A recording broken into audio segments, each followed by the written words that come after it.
Muy buenos días, este es su programa Antena Internacional, el programa que le trae el análisis del acontecer semanal.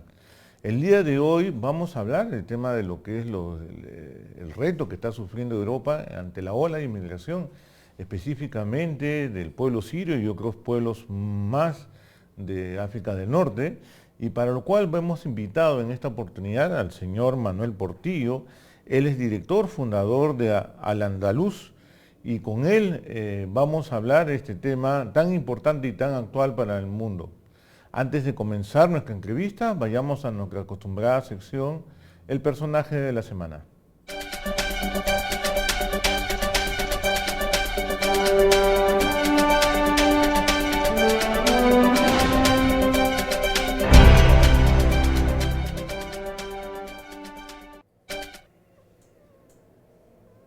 Y el personaje de la semana es la reina Elizabeth II.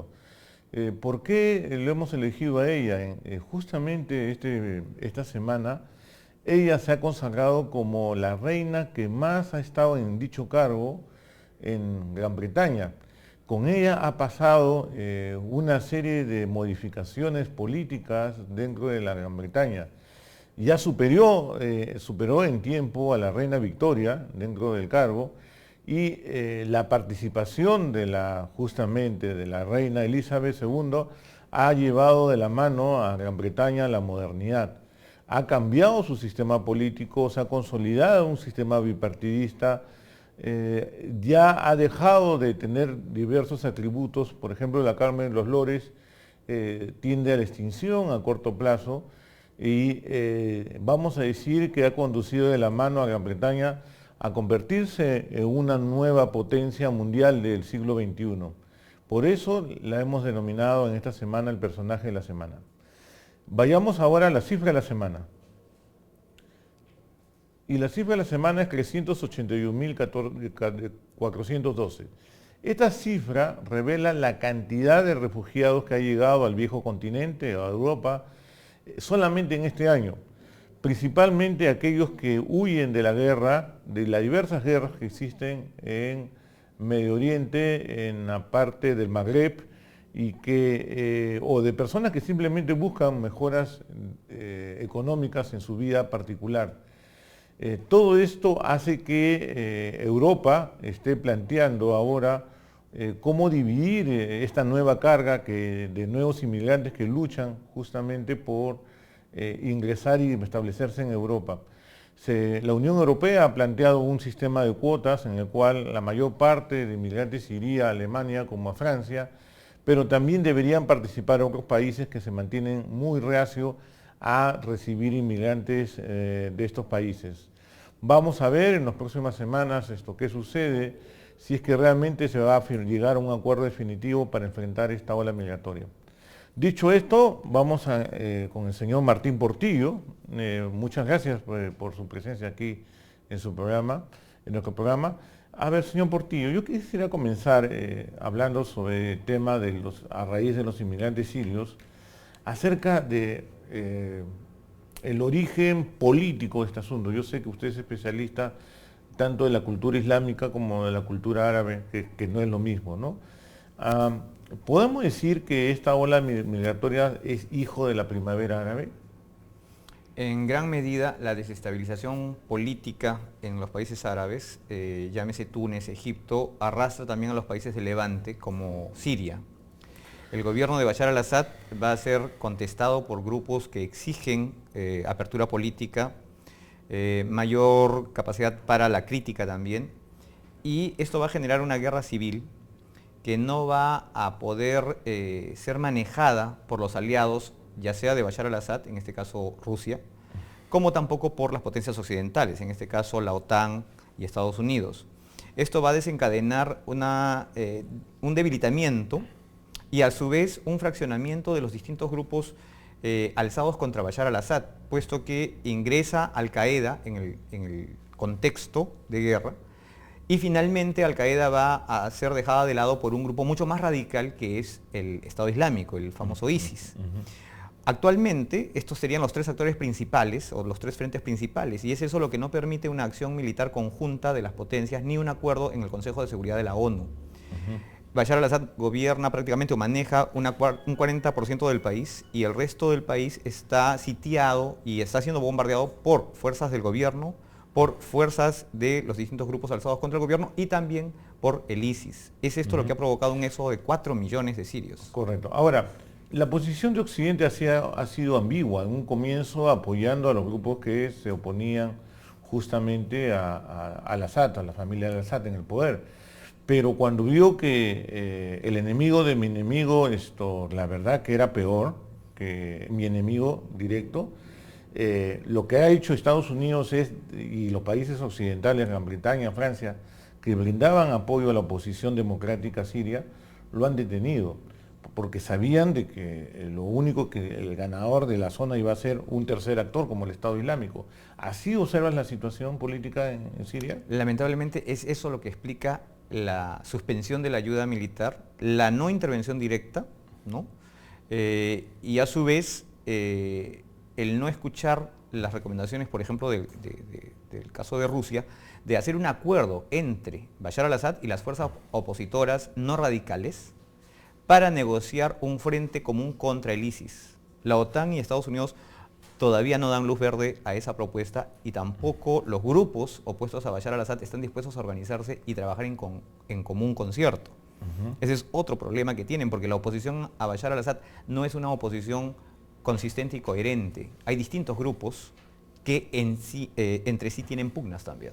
Así es, ¿no? Es bastante variopinto y uno de ellos es justamente los extremistas islámicos. Así es.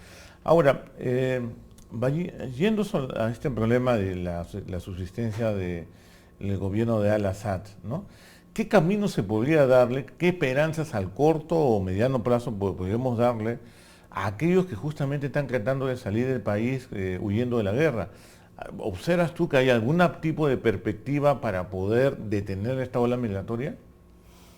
En el corto plazo, lamentablemente no, porque no hay acuerdo posible entre las potencias o dentro del Consejo de Seguridad. La única medida plausible sería una intervención militar directa. Esto no se está siquiera contemplando en el Consejo de Seguridad. Para derrocar a al-Assad, dirías. Para controlar el territorio sirio. En este caso, no necesariamente derrocar a al-Assad, pero mantener bajo control por fuerzas de la ONU el territorio sirio. La experiencia previa, Afganistán e Irak, nos han demostrado que eso no genera finalmente mejoras, sino que genera una mayor dispersión de la institucionalidad, un quiebre y más bien agrava la situación. También yo creo que esas dos experiencias sirven para limitar una propuesta de ese tipo.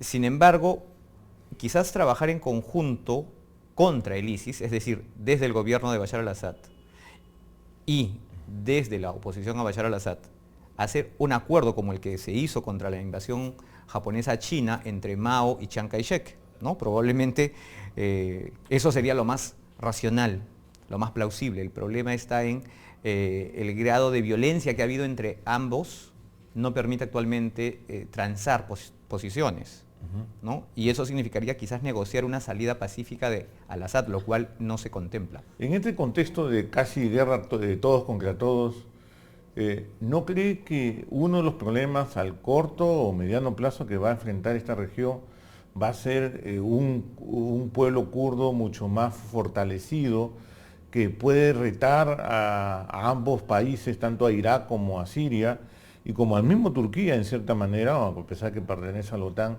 y tratar de formar este sueño del Kurdistán? Esa perspectiva sí es contemplable, pero dadas las condiciones, no creo que la ONU aceptara algo así. La ONU no ha previsto, porque en todo caso, en el caso de Irak, que ya controla la exportación de petróleo bajo el régimen de ayuda alimentaria, se podría haber previsto un mayor grado de autonomía. Lo que se contempla es más bien protección a la población por la discriminación ejercida por sus propios gobiernos, cosa que no ha sido tan marcada durante el gobierno en el gobierno sirio, por ejemplo, ¿no? Y en este momento en Turquía lo que se está viviendo más bien es una especie de manejo de la problemática kurda con fines aparentemente electorales para el gobierno presente.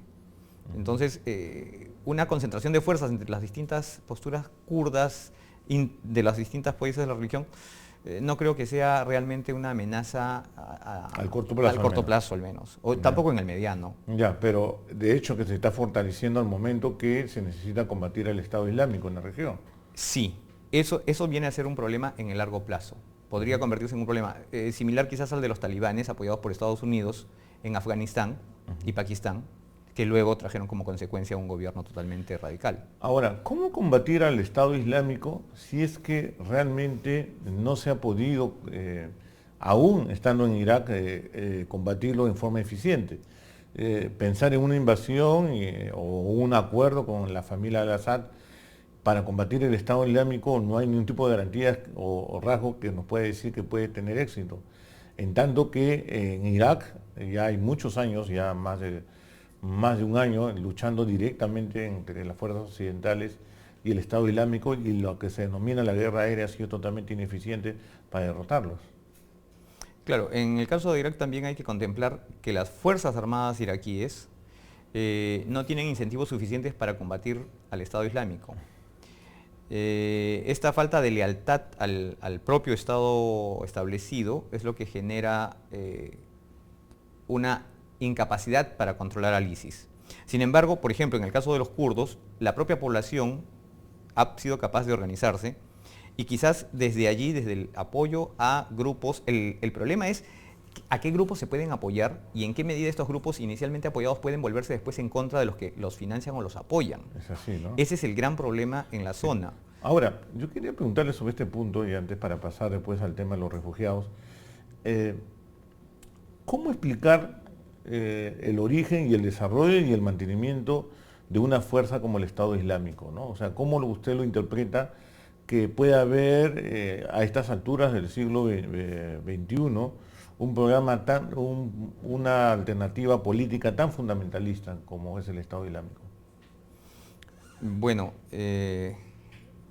los fundamentalismos no están muertos, han pervivido a través de todos los tiempos. Se han expresado de manera política en el siglo XX y en el siglo XXI probablemente se expresen de manera religiosa. Inclusive a fines del siglo pasado, el propio presidente Bush señaló, luego del ataque que hoy día se conmemora, el 11 de septiembre, que se iniciaba una cruzada nueva. En un país tan separado de la religión como Estados Unidos, invocar un término de la cristiandad que además es católica o fue católica. Además causa pánico, ¿no? Claro, o sea, los fundamentalismos existen. El problema es que en los países occidentales estamos muy conscientes del peligro que significa desde el gobierno asumir posturas religiosas. En los países que no son tan occidentalizados, la diferencia entre Estado y religión no se ha dado. Por lo tanto, ese es un tema que a veces discutimos en la universidad porque los multiculturalistas o los que respetan la interculturalidad o la multiculturalidad señalan que las tradiciones prevalecen sobre los derechos internacionales reconocidos inclusive, pero eso nos llevaría a reconocer estados teocráticos. Entonces, ¿defendemos derechos o defendemos tradiciones? He ahí el impacto entre la modernidad y probablemente costumbres o tradiciones que afectadas por un discurso de identificación nacional, de identificación de las tradiciones, como es el caso de los fundamentalistas, exacerban y reinterpretan además la propia tradición creando una tradición, porque no está en la religión islámica una postura semejante a la que han tenido o la que tiene el Estado Islámico. Es más cercana a los Hashashin, que en su propia época eran totalmente contrarios a las doctrinas islámicas predominantes, ¿no? En la interpretación islámica, ya sea chiita o sunita, no existe ninguna justificación para una creación estatal de ese tipo. Ok. Señor Martín Portillo, vamos a hacer acá una pausa y volvemos aquí en nuestro programa.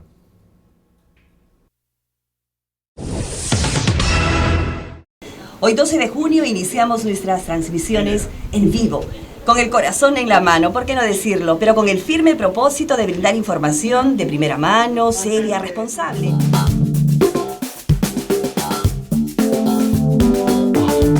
En primer lugar, yo quiero felicitar a la organización porque llevar adelante un proyecto de esta naturaleza no solamente involucra un gran esfuerzo, sino pensar en Editora Perú, pensar en Andina como una organización que puede proyectarse al futuro.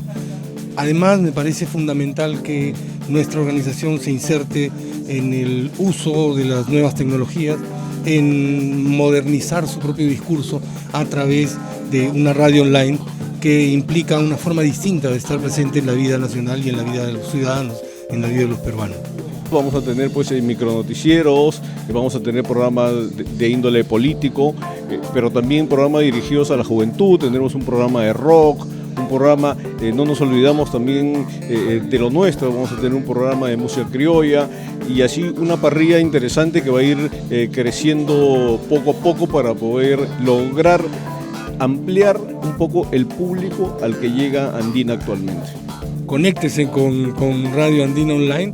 Esta es una plataforma informativa y, como lo decía hace un momento mis compañeros, pretende ser formativa, pretende alcanzar información para que ustedes sean mejores ciudadanos, de manera tal que nuestro Estado y nuestra democracia también se perfeccione de la misma mano.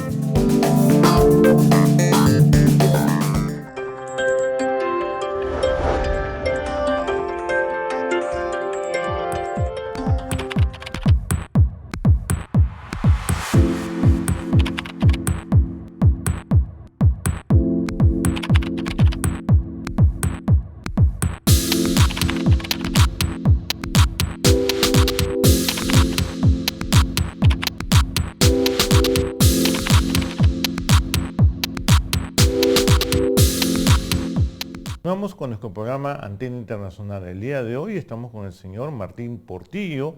Él es fundador de Al Andaluz y con él estamos hablando del problema de los refugiados, principalmente sirios, pero en general el problema que se está sucediendo actualmente en Europa con la ola migratoria que viene principalmente de los países de Magreb.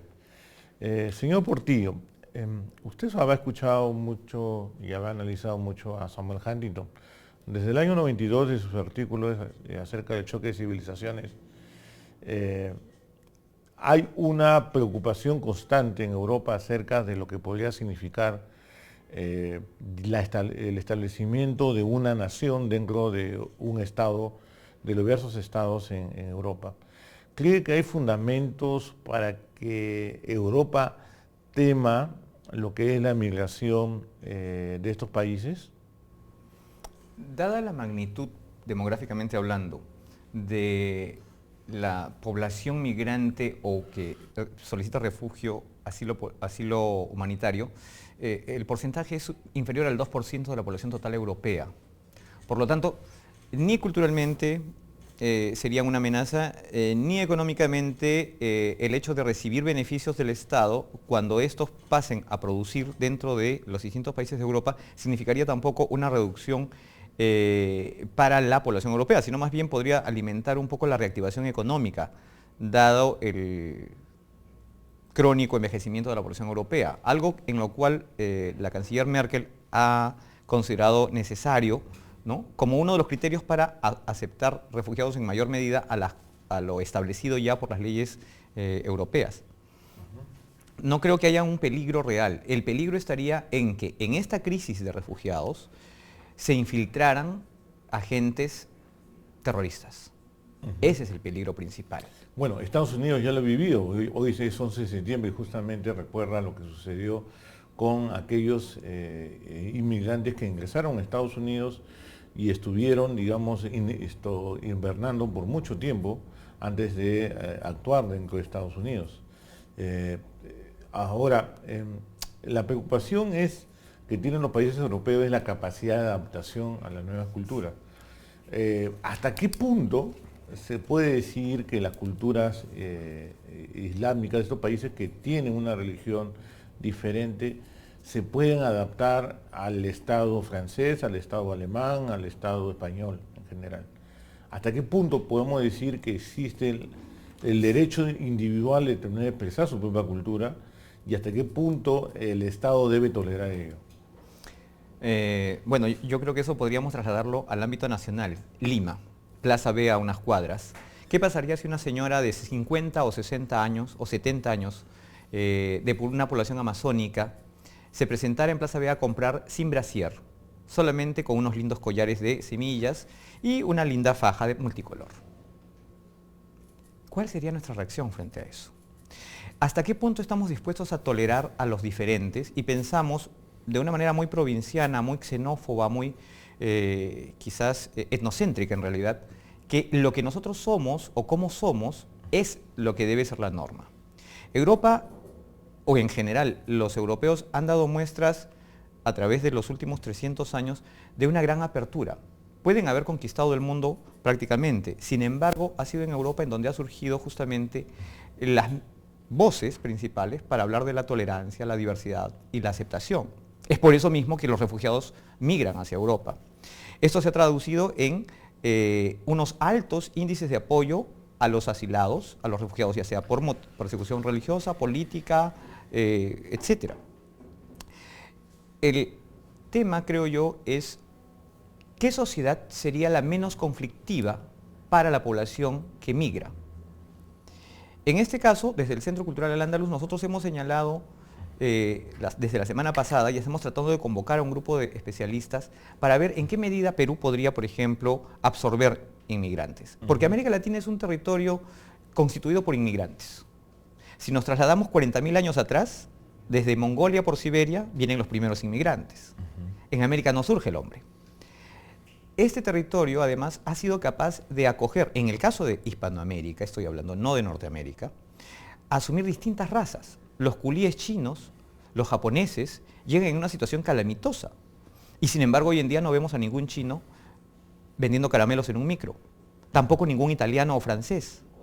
Por lo tanto, este territorio viene a ser un territorio de acogida ideal porque somos capaces, por nuestra propia diversidad constitutiva, de absorber la migración árabe llegada desde prácticamente después de la guerra con Chile. Ha sido reiteradamente creciente y además ha llegado desde Puno y la selva y después ha llegado a Lima. Ellos, en el caso de los árabes especialmente, aprendieron primero quechua y aymara y después castellano. Y se fueron integrando a la sociedad, al punto que hoy día tenemos al señor Abu Gataz en el Congreso. No solamente a él, tenemos deportistas, intelectuales, ¿no? El doctor Farid Cajat, por ejemplo, que son la prueba viviente de que nosotros como sociedad somos más capaces de absorber y asimilar poblaciones diversas. Y no entramos en conflicto con ellas. Claro, ahora, pero alguien te podría decir, América tiene una tradición de inmigración, o sea, pero en el caso de los pueblos europeos, ellos han expulsado más gente de lo que han ingresado y no tienen esa tradición de recibir nuevos actores.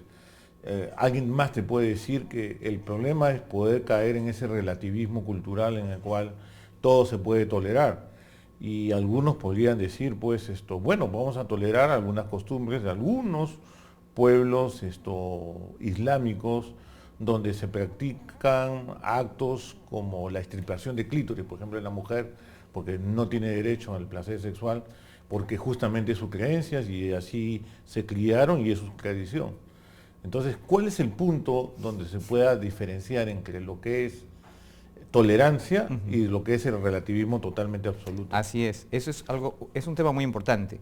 Pero también quiero señalar una cosa, en cuanto a esta tradición que se supone islámica de la extirpación del clítoris, el Corán señala que el placer sexual es la base de la sustentación del matrimonio. Es decir, si una mujer no siente placer, tiene el derecho de pedir el divorcio. Es una tradición de los pueblos animistas africanos y de tradiciones previas al Islam en toda la zona del Asia Central y el Cercano Oriente.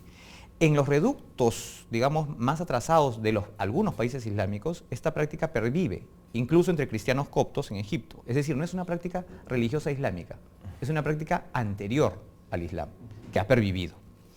Pero no se practica bajo criterio jurídico islámico.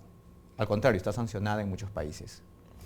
En cuanto a Europa, como país de acogida, o como territorio de acogida, por ejemplo, Turquía, que es miembro de la OTAN, acoge actualmente a casi 2 millones de refugiados.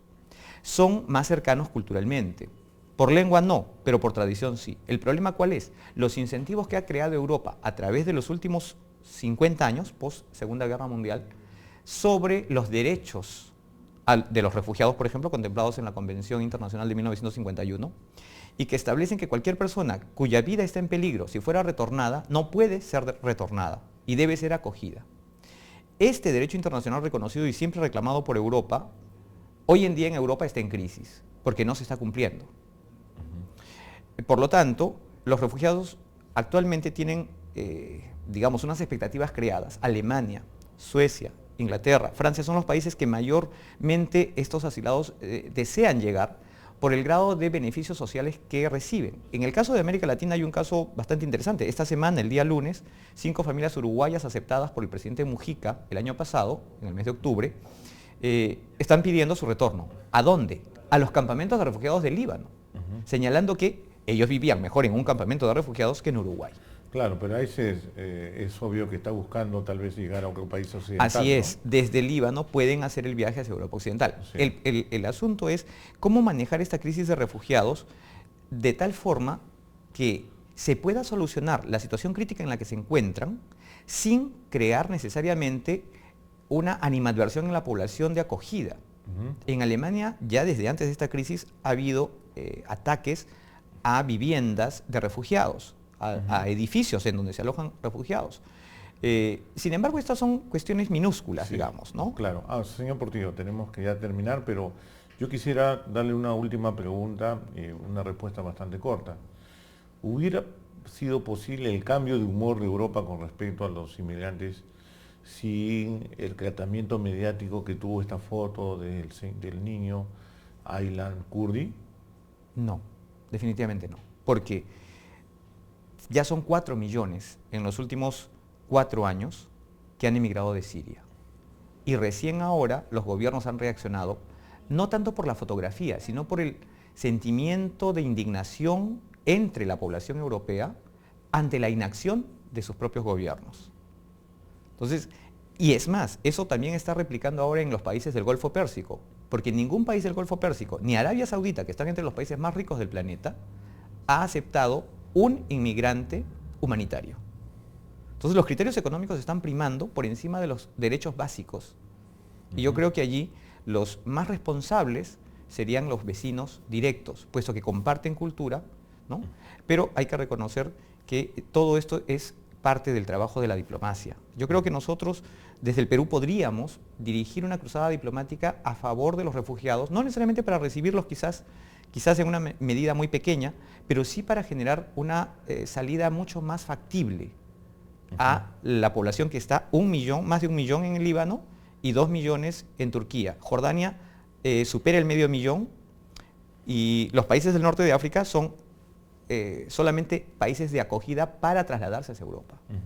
Señor Portillo, yo quisiera agradecerle por su presencia aquí en el programa y tal vez invitar a una siguiente oportunidad para que nos acompañe, para poder seguir ilustrándonos sobre estos temas tan importantes en el acontecer mundial. Muchas gracias. Y con ustedes, señores, será hasta la próxima semana aquí en su programa Antena Internacional. Muy buenos días.